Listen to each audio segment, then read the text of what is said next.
더불어민주당 8.18 전당대회가 막바지에 접어든 가운데 이재명 전 대표의 연임이 사실상 확정됐습니다. 역대 지도부 중에서 가장 높은 권리당원 득표율을 기록했는데요. 이재명 전 대표의 높은 득표율, 민주당에는 득이 될까요? 실이 될까요?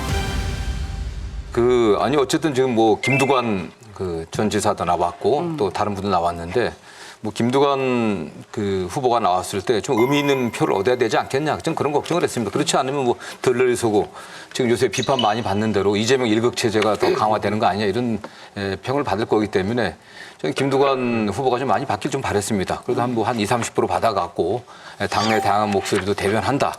뭐 이런 소리를 들었으면 좋겠는데 지금 이재명 대표가 거의 90% 육박한 표를 얻는데 민주당이 득이 될 거냐 실이 될 거냐는 지금 단계에서 논할 게 아니고 이재명 후보가 당대표 또 2기 이재명 체제를 만들면서 앞으로 어떻게 당을 구성하고 당 내부를 어떻게 통합하고 국민들에게 민주당의 모습을 어떻게 보일 건지 그냥 거기에 달려있다고 생각해요. 저는 그래서 일관되게 국민들이 관심을 갖든 안 갖든 일관되게 민생을 얘기해라.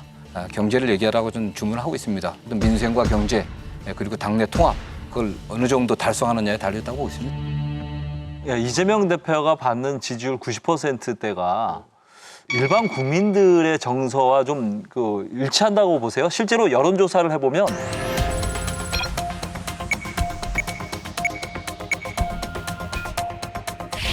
당원들 조사에서는 너무 일방적으로 나와버리니까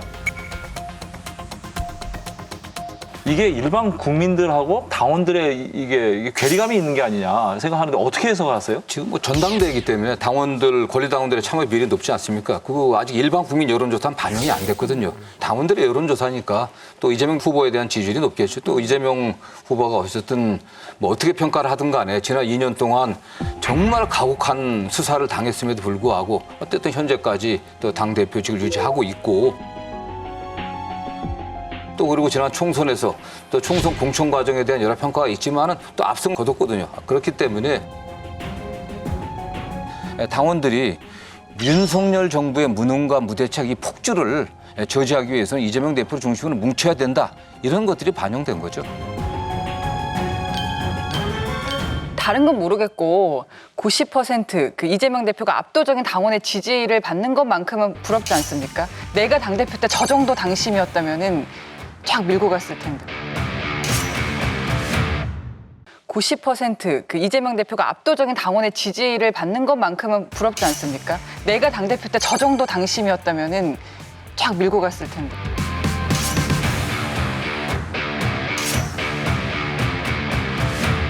제가 전당대회 다시 했으면 저도 잘 나올 수 있었을 겁니다.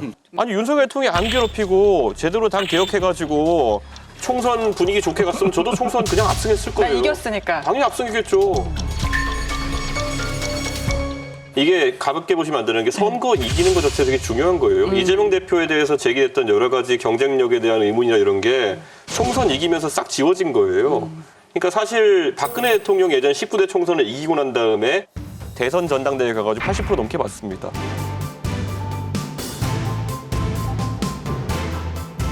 이기는 사람은 다시 기회 주는 게 당원들의 자연스러운 심리거든요. 오히려 지금 희한한 것이 국민의힘은 선거 지면은 그 다음에 지난번 대선 직원으로 홍준표 대표가 선출되기도 했고요.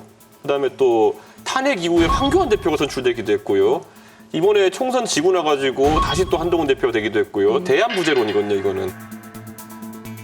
대안부재론보다는 승장이 한 번 더하게 하자 분위기가 훨씬 더 세게 나타납니다.